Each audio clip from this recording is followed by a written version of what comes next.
Okay, welcome back. Thank you very much for staying with us. Live visuals that you're seeing there now of US President Donald Trump landing after technical issues resulted in his aircraft having to return back. But he has officially landed now in Davos, Switzerland. A very interesting time. This is, of course, against a backdrop of very tense statements yesterday by, among others, France's President Emmanuel Macron. We also heard the Prime Minister of Canada, quite scathing remarks made, really essentially affirming their support for multilateralism and also standing up for Greenland and Denmark as Europeans, saying also that the issue around threats around tariff are quite concerning. So most certainly quite interesting for many of us to hear at least what will become the address of President Donald Trump. But to help us make sense of all that has been said thus far at the World Economic Forum is specialist correspondent Sophie Mokoena. Good afternoon, Sophie. Thank you very much, as always, for joining us. Sophie, many had been monitoring President Donald Trump's arrival, but reports had surfaced a bit earlier on that he had to return to Washington after his plane had experienced some sort of technical challenges. We've seen or are seeing those visuals now. He has officially landed. His diary today and just the backdrop against which he arrives now in Davos, when we've heard from allies in Europe stating what they've stated around multilateralism. Well, tension has escalated between President Trump and some of the European member countries, the leaders. You know that yesterday, President of France, Emmanuel Macron, was hard-hitting in terms of what is happening currently globally when you look at the geopolitics and as it relates to the United States of America. And I think what has sparked this tension this time around, it's the issue of Greenland. You know that President Trump is adamant that the United States of America would want to take over Greenland. Member states of the European Union are pushing back, including Denmark, and him even yesterday talking about the leadership of Denmark and also indicating that there's no way out.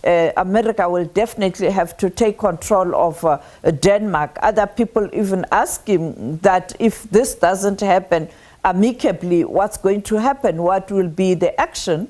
He indicated that a journalist must watch. And therefore, some people fearing that that might lead to a military standoff.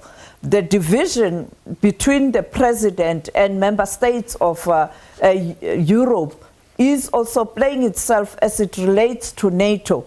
As you know that the North Atlantic Treaty Organization, you have the United States of America being the main country supporting that military alliance, and therefore there's divisions there. And therefore, as he arrives in Davos today, people will be waiting to hear what will be his reaction, particularly reacting to President Emmanuel Macron and the Prime Minister of Canada, who was very, very strong, talking about there's no time for old order and the issues of people behaving as bullies. Gone are those days, and also talking about the imperialist approach cannot be the norm in this day and age. And he didn't want to respond yesterday. He only said that the leaders, they often talk when he is not there. But when he is there, they don't talk. And therefore, you can imagine what is he going to say when he engages with the media or gets to the podium later today, because he was supposed to speak at 3 p.m. South African time, but because the plane was delayed due to those technical challenges last night, he has just landed. I must say, just listening to French President Emmanuel Macron, it was quite surprising for many, because here he was speaking now for territorial sovereignty. But not so long ago, Sophie, when we saw what happened with the president of Venezuela, there were some who criticized him in his own country for his position, because he didn't come out and condemn what had happened. But now we're hearing that if a European country is touched, then you're going to hear him come strongly for what he terms now territorial sovereignty. Just your sense of what we've seen across the media space insofar as his position now this time around when it seems there's a threat to Greenland. Well, I think this is the inconsistency that we've been talking about as it relates to multilateralism and global affairs or geopolitics. It depends. When people's interests are affected or countries' interests are affected, people take different positions. They didn't say the same thing when Palestine, even now, is under siege. Yeah. But they were quick to defend Greenland.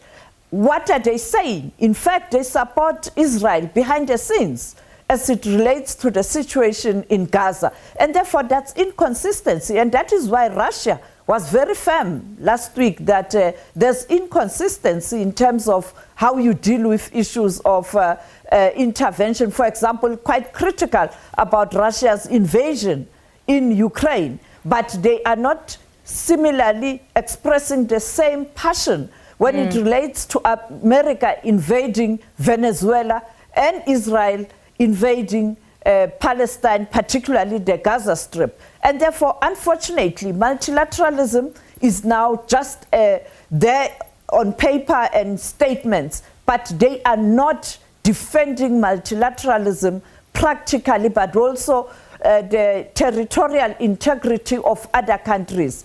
And therefore, that is why many people are saying the double standards globally, it's something that needs to be looked at. And therefore, we expect that kind of a language to continue, particularly on Thursday. He wants to see a meeting of those countries that he has put together or invited to join the peace initiative in the Middle East as it relates to rebuilding of Gaza.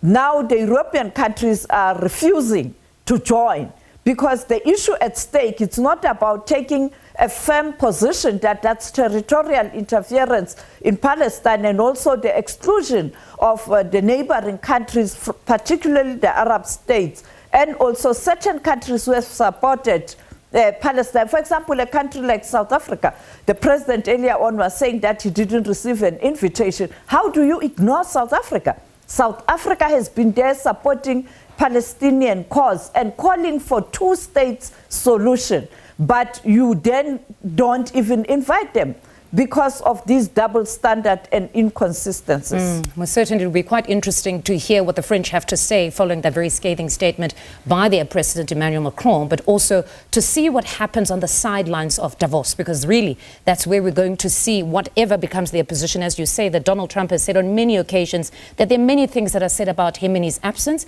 but it will be important to hear what they say in his presence if they're honestly going to condemn him. Sophie, it's always a pleasure to talk to you here in studio. That's specialist correspondent Sophie Mokoena speaking to us there.